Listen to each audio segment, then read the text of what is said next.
নমস্কার বন্ধুরা, সৌরালয়ের ডেলি ব্লগে আপনাদের সকলকে জানাই স্বাগত।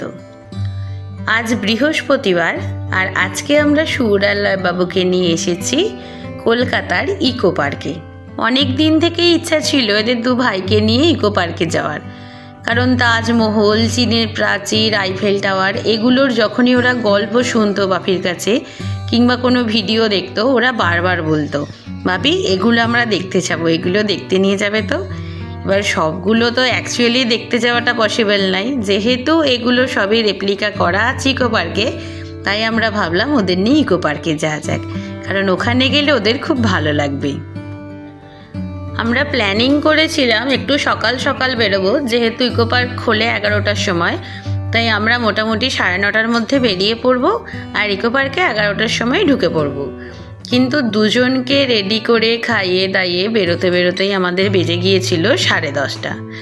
তার উপর রাস্তায় আরও কয়েকটা ছোটোখাটো কাজ ছিল, সেগুলো করে আমাদের অনেকটাই দেরি হয়ে গেছে ইকো পার্কের কাছে যেতে।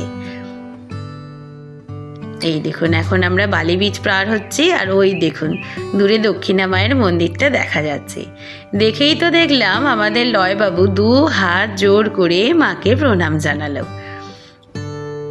আমরা এখন একেবারে ইকো পার্কে এসে গেছি। পার্কের পাশের রাস্তাটা দিয়ে এখন আমরা যাচ্ছি। আমরা ইকো পার্কে ঢুকবো 2 নম্বর গেট দিয়ে, কারণ সপ্তম আশ্চর্যটা 2 নম্বর গেটেরই একদম সামনে করা আছে। আগে ওদের ওগুলো দেখাবো, তারপর পুরো পার্কটাকে ঘুরে দেখাবো। যদিও ইকো পার্কটা এত বড় এরিয়া নিয়ে তৈরি আর এত কিছু জিনিস আছে এখানে দেখার মতো, একদিনে কিন্তু এটা পুরো দেখে শেষ করা যাবে না। ওই দেখুন ভিতরে সপ্তম আশ্চর্যে সে কটা রেপ্লিকা করা আছে, সেগুলো সবই দেখা যাচ্ছে বাইরে থেকেই। দেখে তো ছেলেদের উৎসাহ একেবারে তুঙ্গে। মাম্মাম দেখো তাজমহল, মাম্মাম দেখো পিরামিড, মানে এগুলো ওরা দেখে খুব আনন্দ পেয়েছে। মাম্মাম দেখো কত কিছু করা, আমরা সব এবার দেখতে পাবো। দাঁড়ান, এই দেখুন আমরা এখানে নেমে পড়েছি পার্কের গেটের কাছে। ওদিকে গৌরদা মামা চলে গেছে গাড়ি পার্ক করতে, আর বাপি এখন যাচ্ছে এদিকে টিকিট কাটতে। এটা কি করা আছে? এটা কি করা আছে? এটা কি করা বলো তো? এটা একটা হাতি, হাতির উপরে কত সবাই বসে আছে। ইকো পার্কে ঢোকার টিকিট হচ্ছে 20 টাকা পার হেড। 3 বছরের উপরে এনারা পুরো টিকিটটাই নিচ্ছেন, মানে সুর আর লয়বাবুরও আমাদের টিকিট কাটতে হয়েছিল। এই দেখুন ঢুকেই দেখা গেল ওদিকে বসে আছে করোনা রাক্ষস। এরা দেখেই বললো, মাম দেখো করোনা রাক্ষস গালে হাত দিয়ে বসে আছে আর তার কোলে আছে একটা ছোট করোনা। আর আজকে দেখলাম প্রচুর স্কুল থেকে প্রচুর বাচ্চা কাচ্চাকে এখানে নিয়ে এসেছে, মানে ছোট প্রাইমারি লেভেলের বাচ্চা, হাই স্কুল লেভেলের বাচ্চা, তাদের থেকে বড় অনেকগুলো স্কুলের বাস এখানে আজকে এসেছে। আর এদিকে 2 ভাই তো ঢুকে কী দেখবে, কোনটা দেখবে খুঁজে পাচ্ছে না। তার মধ্যে লয়বাবু আবার ঢুকেই দেখতে পেয়েছে যে অনেকে এখানে আইসক্রিম খাচ্ছে। ছোট ছেলে আইসক্রিম দেখলে কান্না লোভ যায় বলুন, তাই ও এখন একটু বায়না ধরেছে, বাপি চলো আইসক্রিম কিনি। দাঁড়ান আগে ভিতরে যাই, ভিতরেও অনেক দোকানপাট আছে, ওখান থেকেই ওদেরকে আইসক্রিম কিনে দেওয়া হবে। চলো সামনে গিয়ে আমরা একটা মাঠে বসবো।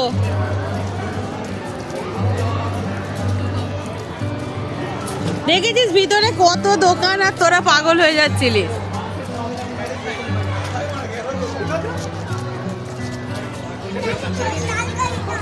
এই তো, হ্যাঁ ঠিক দেখেছো, ওই তো লাল গাড়িটা আমাদের।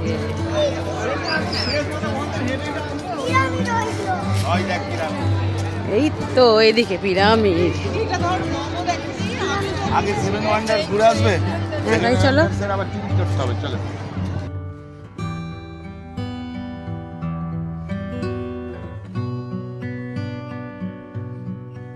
क्या खा रहे हो? आइसक्रीम, आइसक्रीम ढुके आइसक्रीम।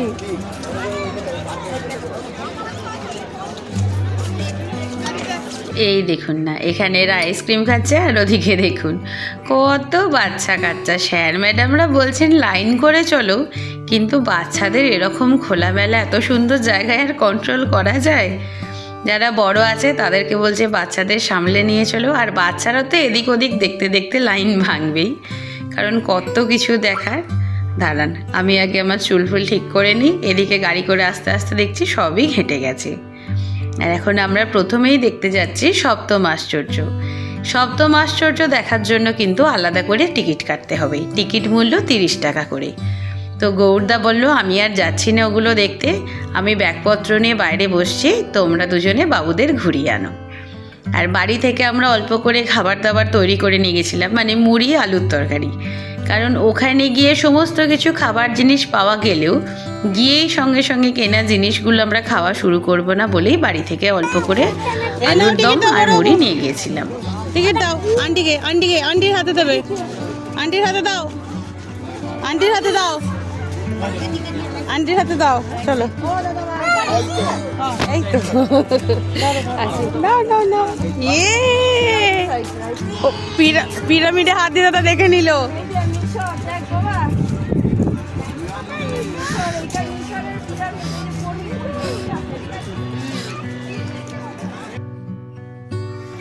এখানে এসে কিন্তু সত্যি খুব ভালো লাগছে, কি দারুণভাবে সাজানো দেখুন। এদিকে আছে অনেকগুলো পিরামিড, ছোট বড়, ওদিকে আছে তাজমহল, ওদিকে আছে রোমের যে স্টেডিয়াম কলোসিয়াম।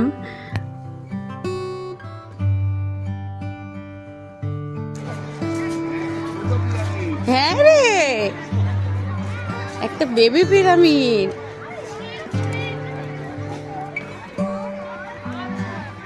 ও মাই গড বাবা,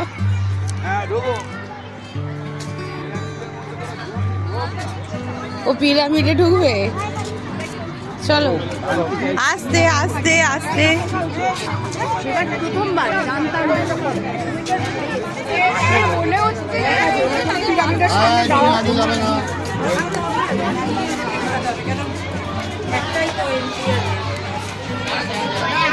চশমাগুলো মাথায় তুলে ফেলো, মাথায় তুলে ফেলো। চলো লাগাও। চলো চলো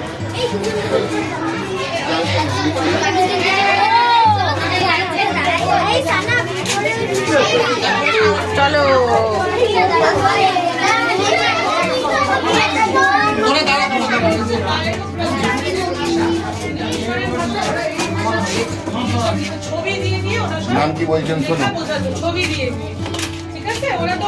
জামাই দাও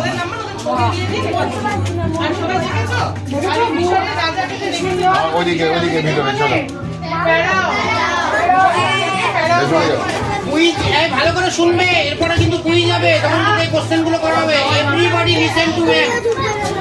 বুঝলে? এই বেরো এবার। মোরা বেরিয়ে পড়ে। এবার বেরো। এবার বেরো। এবার এই চলো চলো। জাস্তি আস্তে আস্তে আস্তে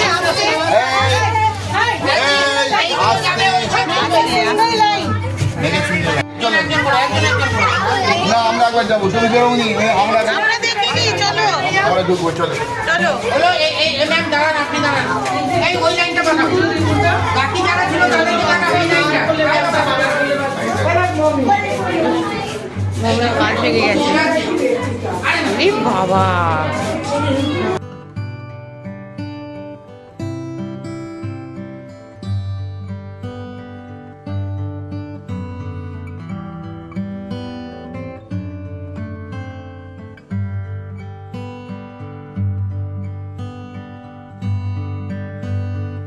পিরামিড দেখা হয়ে গেছে, ভিতরে ফ্যারাওয়ের যে মমি আছে সেটা দেখা হয়ে গেছে। এখন আমরা চলেছি জর্ডানের পেট্রার রেপ্লিকায়।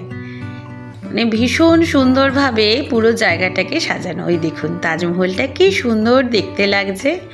এদিকে সকলেই ছোট্ট ব্রিজটার উপরে উঠে এখন ছবি তুলছে। ওই দিকে দেখা যাচ্ছে দেখুন ইস্টার আইল্যান্ডের সমস্ত স্ট্যাচুগুলো। এদিকে রিওর যে যিশু মূর্তি আছে সেটাও দেখা যাচ্ছে। দাঁড়ান আগে ওদের নিয়ে পেট্রার মধ্যে ঢুকি। অরিজিনালি এগুলো কখনো দেখা হবে কি জানি না, কিন্তু এখানে এসে এগুলো দেখে কিন্তু সত্যি খুব ভালো লাগছে। মানে শুধু আমারই না, অনেক দূর দূর থেকেও অনেক লোকজন এসেছেন এগুলোকে দেখার জন্য। এদিকে সুর আর লয়বাবু এটাকে এরকম গুহার মতো ঢুকতে লাগছে বলে ওরা ভেবেছিল বোধহয় এখানেও কোনো মমি আছে।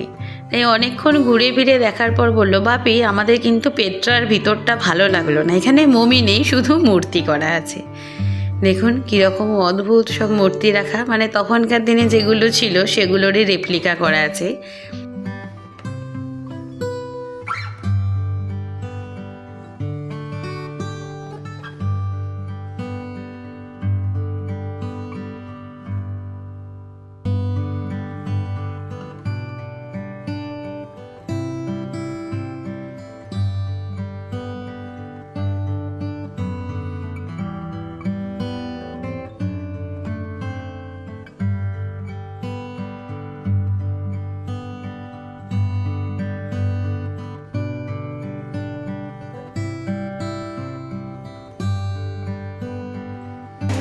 এগুলো কি করা রে?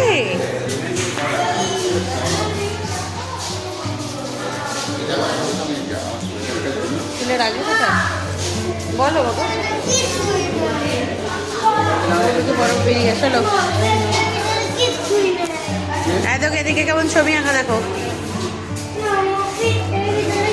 পেটটার মধ্যে কি থাকবে? পেটটা তো পিরামিড নয়। চলো চলো। কত বাইরে দিয়ে বাস আছে, উপরে দেখ কি পাখি উঠছে রে।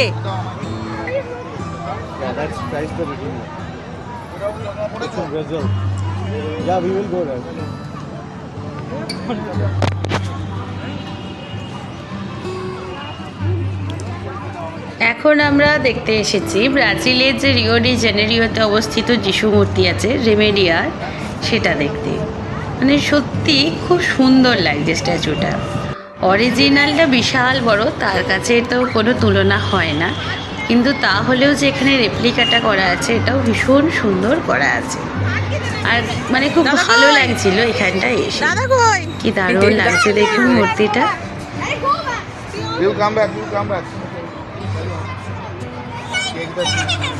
এইগুলো হচ্ছে স্ট্যাচুস অফ ইস্টার আইল্যান্ড। যদিও এগুলো দেখে প্রথমেই লয়বাবু বলেছিল বাপি এগুলো গাব গাব গুব গুব। বাপি তো মনে হয় আকাশ থেকে পড়ে গেল, সেটা আবার কি বস্তু। আসলে একটা ইংলিশ সিনেমা আছে নাইট অ্যাট দ্য মিউজিয়াম, সেখানে এরকম একটা ইস্টার আইল্যান্ডের মানে স্ট্যাচু আছে যে রাত্রিবেলা হলেই প্রাণ ফিরে পায়, আর তার ভাষাটাই হচ্ছে গাব গাব গুব গুব।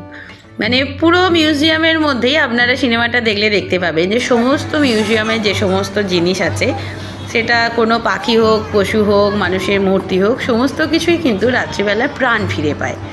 এমনকি সেটা ডাইনোসরের কঙ্কালও। সেখানে ওরা দেখেছে এরকম একটা ইস্টার আইল্যান্ডের স্ট্যাচু যে গাব গাব গুব গুব বলে কথা বলে। তাই এটা দেখেই ওরা বললো বাপি এগুলো হচ্ছে গাব গাব গুব গুব। এখানেও কিন্তু খুব সুন্দরভাবে ওরা ছবি তুলেছে, আমাকেও ছবি তুলে দিয়েছে। তারপর এখন আমরা চলেছি তাজমহল দেখতে। দেখুন না কত জোরে জোরে চলে যাচ্ছে। আমি একটু এদিক ওদিক দেখতে গেলেই দেখছি ওদের আর দেখতে পাচ্ছি না।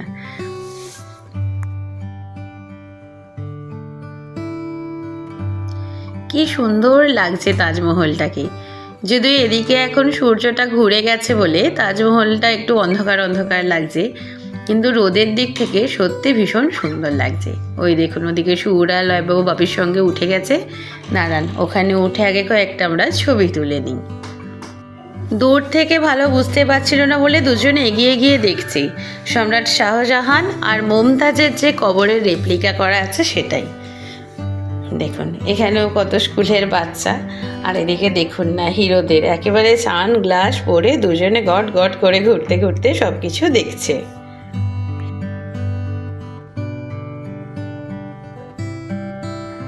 ওই দেখুন সামনে দেখা যাচ্ছে চীনের প্রাচীর। মানে সবগুলোই দেখা হয়ে গেছে, 5টা দেখা হয়ে গেছে। এদিকে চীনের প্রাচীরে হাঁটতে হাঁটতে তো সুরবাবুর মধ্যে মনে হয় চাইনিজ আত্মা ভর করেছে। সে ছিল তো চাইনিজ বলছে, মানে বাপি চীনারা কেমন করতে কথা বলে, ইং বিং চং চং করেও কথা বলছে। আর লয়বাবু তো হাত হাত ধরার নাম নেই, এখানে যদিও একটু বলার পর হাত ধরলো। ও ছেলে একা একাই এগিয়ে চলে যাচ্ছে।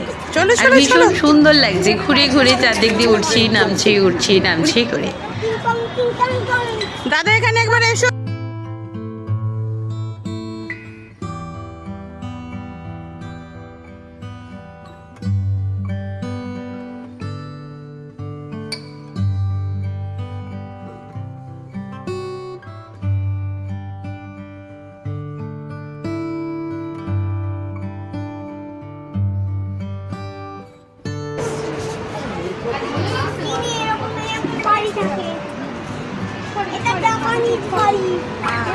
খালি চীন আর জাপান শিখেছে যত।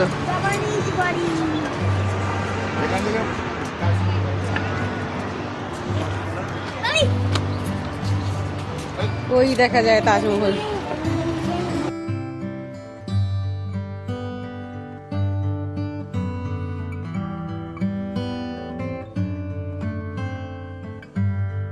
আর এই দেখুন এই মাসিমণি এসেছে সুদূর আসাম থেকে।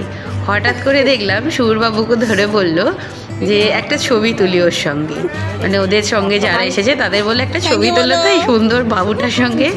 যদিও ওরা ওকে মেয়ে ভেবেছিল, পরে আমরা ওদের কনফিউশনটা দূর করে দিলাম যে এরা কিন্তু মেয়ে না, এরা হচ্ছে ছেলে। এদিকে লয়বাবুকে ধরতে যাচ্ছিল, কিন্তু সে তখন অলরেডি অনেক আগে চলে গেছে। তাকে এদিকে হাত দিলাম, বাবু তুমি যাবে না, চুপটি করে দাঁড়াও। ওই দেখুন ওখানে গিয়ে সে দাঁড়িয়ে পড়েছে। যাবে যেন মেয়ে বলবেন এটা আমার ছেলে, এটা আমার ছেলে। এরা দুজনেই ছেলে, এরা দুজনেই ভাই। এই তুই দাঁড়া, হারিয়ে যাবি। স্টপ। আমরা ইতালিয়ান ভাষা বলবো। চীন থেকে নামার পর তো চেনা ভাষা বন্ধ করে ও বলছি তোর উপরে চীনা আত্মা ভর করেছে, তখন থেকে চীন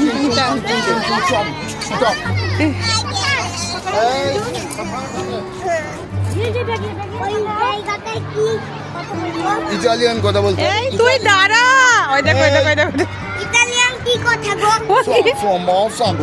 ওরা ছবি তুলছে ওদের মাঝখানে গিয়ে দাঁড়ালো। চলো আমরা ইতালিয়ান কথা বলবো। ওদিকে ওদিকে কি দেখবে, চলো কে দাঁড়িয়ে আছে দেখবে, এসো। কই গো, দেখো এদিকে কে দাঁড়িয়ে আছে দেখবে, এসো।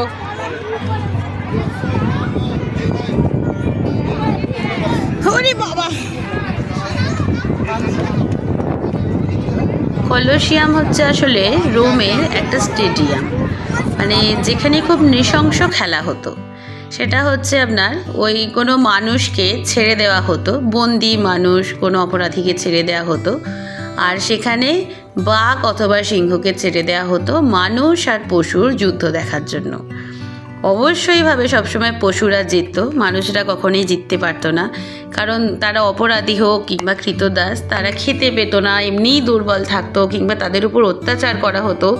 তাদের দুর্বলতাটাই তারা উপভোগ করতো, যে কিভাবে একটা পশু একটা মানুষকে নৃশংসভাবে হত্যা করছে। সেটাই ছিল তাদের আনন্দের বিষয়, উল্লাসের বিষয়। তো সেই স্টেডিয়ামটাই এখানে করা আছে। আর এই দেখুন নিচে কেমন করা আছে, মানে এই জায়গাগুলোতেই এরকমভাবে বাঘ সিংহ ছেড়ে দেওয়া হতো, আর সেখানে মানুষকেও ছেড়ে দেওয়া হতো। তারা প্রাণ বাঁচানোর জন্য আকুল হয়ে যেত, আর এই পশুগুলো ক্ষুধার্ত অবস্থায় তাদের শিকার করার জন্য ব্যাকুল হয়ে উঠত। মানে কীরকম একটা নারকীয় দৃশ্য সেটা বুঝতে পারছেন নিশ্চয়ই।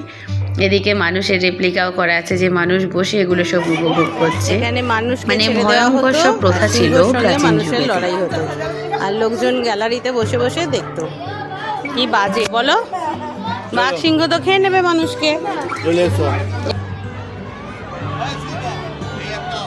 আচ্ছা আমরা দাঁড়াই, বড়বাবু ছবি তুলে দিক,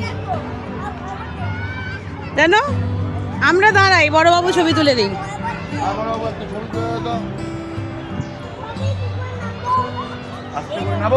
বসে পড়ো নামো। এই তো ও ভিতু তো উঁচু, ওর হাইটে ভয় লাগে। লাভ দে না। এই কি করছিস? আমাদের সপ্তম আশ্চর্য বা 7 ওয়ান্ডার্স দেখা হয়ে গেছে। এবার আমরা এই চত্বরটা থেকে বেরিয়ে যাব। ওদিকে গৌরদা মামা বসে আছে ব্যাগপত্র নিয়ে, গিয়ে এবার একটু খাওয়া দাওয়া করে নিতে হবে, কারণ বাড়ি থেকে খেয়ে দিয়ে আমরা বেরিয়েছি সেই 10টার সময়, মানে খাওয়া হয়ে গেছে 9:30টার সময়, বেরিয়েছি 10টার পর, আর এখন বেজে গেছে প্রায় 1:45। তাই এবার আগে খেয়ে নিই, তারপর তো এখনও বাকি পুরো জায়গাটা ঘুরে দেখা হবে। যদিও পুরোটা আমাদের দেখা হয়নি, হাফটা দেখা হয়েছে। ইচ্ছা আছে আবার জানুয়ারির শেষের দিকে বাকি হাফটাও গিয়ে ঘুরে আসব। এই জায়গাটা কি সুন্দর করা দেখুন, মাঝখানটা গোল আর চারদিকে বসার জায়গা।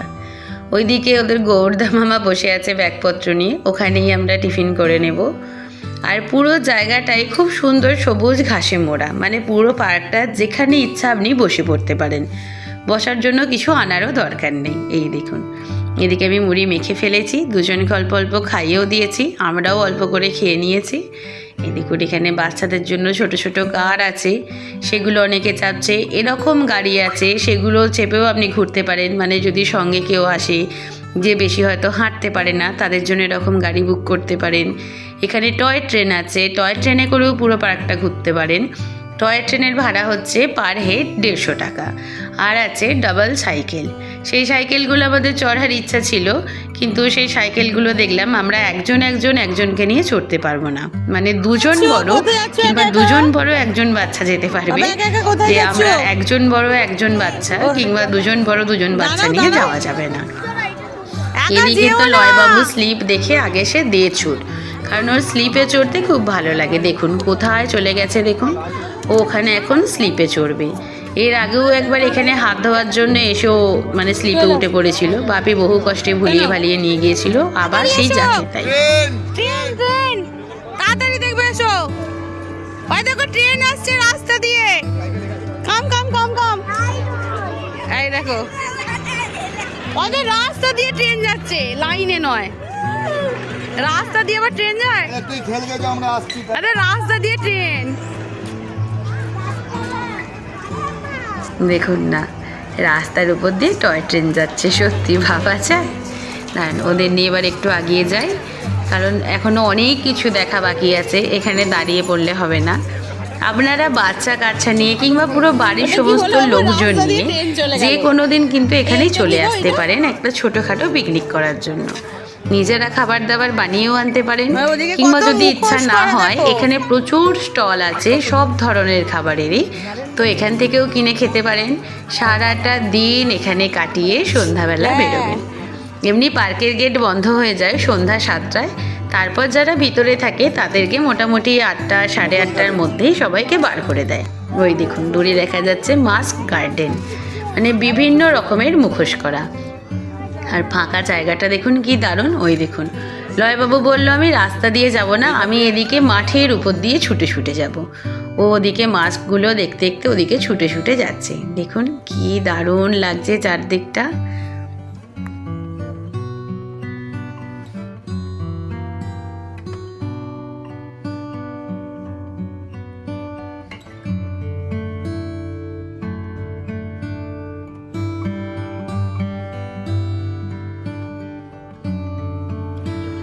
এই দেখুন ও কোথা থেকে ছুটে ছুটে আসছে, মানে মাঠ দিয়ে যেতে যেতেও একেবারে উল্টো দিকে চলে গিয়েছিল।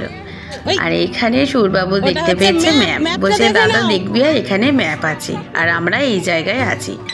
দেখতে পাচ্ছেন কত বড় পুরো এরিয়াটা। আর মাঝখানের ওটা হচ্ছে জলাশয়, জলাশয়ে বোটিংয়েরও অনেক অপশান আছে, কিন্তু বোটিংয়ে বাচ্চাদের উঠতে দেয় না, তাই লয়বাবুর খুব ইচ্ছা থাকলেও বোটিং আমাদের করা হয়নি। এই দেখুন আমরা ওখানে আছি, এর পাশে আছে রেন ফরেস্ট, আমরা এখন রেন ফরেস্টটাই পার হচ্ছি। ভীষণ সুন্দরভাবে জঙ্গলটা সাজানো। 10 বছর আগে যখন সুরালয়ের বাপির সঙ্গে আমরা বাপির কিছু স্টুডেন্টকে নিয়ে এখানে পিকনিক করতে এসেছিলাম, তখন এই গাছগুলো খুব ছোট ছোট ছিল, মানে তার কিছু বছর আগেই বোধহয় পার্কটা চালু হয়েছিল। তো সেবারেই আমাদের ওইসব বাচ্চা কাচ্চা সামলাতে গিয়ে সকলকে 7 ওয়ান্ডার্সে ঢোকালেও আমরা দুজনে আর ওখানে ঢুকতে পারিনি। তো এবারে এসে দেখলাম এখানটা সত্যি একেবারে জঙ্গল হয়ে গেছে। দুজনে তো যেতে যেতে গানও করছে, জঙ্গলে যাচ্ছি আমরা। আর জঙ্গলের মধ্যে মাঝে মাঝে হাতি, হরিণ, জিরাফ, ভাল্লুক এইসবের কিছু মূর্তিও করা আছে। এই দেখুন এখানে করা আছে হাতি। আর এই দেখুন সামনে লয়বাবু অত তাড়াতাড়ি কেন যাচ্ছে বলুন তো, কারণ রেন ফরেস্টে যে সবসময় বৃষ্টি হয় সেটার রেপ্লিকা হিসেবে এখানে প্রচুর বৃষ্টি পড়ছে, মানে একেবারে সেই কুয়াশার মতো হালকাভাবে এখানে মেশিনের দ্বারা জলটা ফেলা হচ্ছে। দেখুন কেমন কুয়াশার মতো লাগছে, আর নিচটা পুরো ভিজে আছে। তো জল দেখে ছেলেরা তো আগে আগেই চলে গেছে, বাপিমা রয়ে গেছে পিছনে। কি দারুণ লাগছে দেখুন এখানে। আর এই উপরে যে বড় বড় ল্যাম্পপোস্টের মতো পোস্টগুলো আছে ওগুলো দিয়েই এখানে জলটাকে ফেলা হচ্ছে। ও এই ঠান্ডাতেও ছেলেদের জলে ভিজতে কি আনন্দ। ও ধার দিয়ে আছে দেখো। এই দেখুন এই দিকের এই পুরো রাস্তাটাই এরকম জলটা পড়ছে। ওদের খুব ইচ্ছা ছিল ওইখান দিয়েই যাওয়ার, কিন্তু আমরা বললাম না বাবা এটা শীতকাল, এত জলে ভিজলে কিন্তু ঠান্ডা লেগে যাবে, তাই ভুলিয়ে ভালিয়ে বাপি আবার জঙ্গল দিয়েই ওদেরকে নিয়ে যাচ্ছে।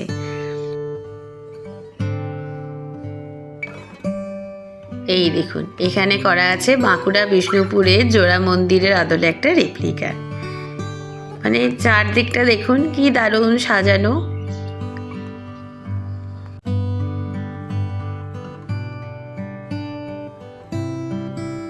বনসাই। এদিকে কি দারুণ দারুণ কত বনসাই।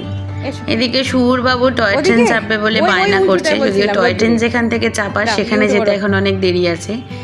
আর ওদিকে লয়বাবু গেছে বাপির সঙ্গে টয়লেট, তাই ওকে বললাম বাবু ওঠো। তুমি এক কাজ করো, ওইটায়। তুমি বরঞ্চ দূরে ছুটতে গিয়ে পাহাড়টায় ওঠো তো, মানে ভোলানোর জন্যই বলেছিলাম। হ্যাঁ, দেখলাম ওঠো, ওর ওটা ওঠো, খুব ওঠো, ভালো ওঠো, লাগলো। দেখি। ও ছুটতে ছেলেটা উঠতে গিয়ে পারেনি, উঁচু ওঠো, জায়গাটায় ওঠো, উঠে ওঠো। বসে আছে, সেটা দেখে লয়বাবু উঠলো। তারপর তো এইখানটায় ওরা যা খেলা পাহাড়ে শুরু উঠে করেছিল, ওদেরকে আর এখান একদম থেকে পাহাড়ে উঠে আনতেই পড়েছে। পারা যাচ্ছিল না। উঠে বসে পড়েছে যে ধ্যানে। চলো আরো অন্যদিকে যাই, আরো অনেক কিছু আছে সেগুলো দেখি না। ওদের এইখানটায় চলো। খেলতে খুব ভালো লাগছিল। যাও যাও দাদার কাছে যাও, যাও দাদার কাছে যাও। দাও সাইকেল সাইকেল স্টপ। আচ্ছা আচ্ছা, ও আবার ওদিক দিয়ে নিয়ে পড়ছে।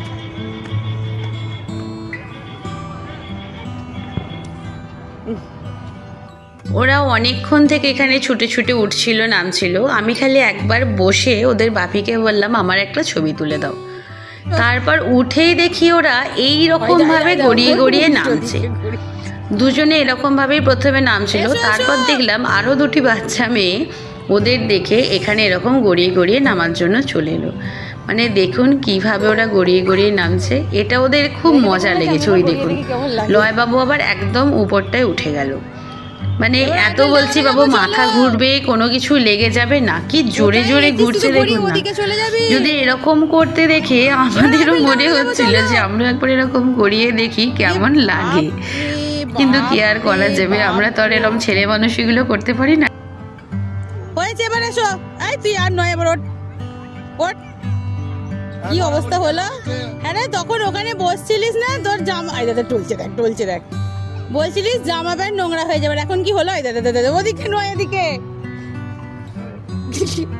বাবা ধুলো ধুলো বানাবো, ধুলো। এবার আয় ওদিকে, ওদিকে গাছ মারাসনি। এদিকে এদিকে, আবার ধারে যায়। পড়ে যাবি। তোমরা এই মাথা ঘুরছে। পড়ে যাবি, মাথা ঘুরে গেছে। আবার জল দাও তোদের কত বাবু হুজুর না এক্ষুনি। এখনো প্রচুর কিছু দেখা বাকি আছে, তাই ওদেরকে বললাম চলো বাবু আগে সেগুলো সব দেখি, কিছু কিছু দেখে আস্তে আস্তে এগিয়ে আমরা গিয়ে টয় ট্রেন চড়বো। এই ভিডিওটাকে এখানেই শেষ করব, কারণ পুরো ভিডিওটা দিতে গেলে বিশাল লম্বা হয়ে যাবে। তাই এই ভিডিওটাকে এখানেই শেষ করছি। বাকি আমাদের যে ঘোরাফেরাটা সেটার আপনারা দেখতে পাবেন পরের ভিডিওতে, তাই পরের ভিডিওটা অবশ্যই দেখবেন। সবাই ভালো থাকবেন, সুস্থ থাকবেন আর অবশ্যই আমাদের সঙ্গে থাকবেন।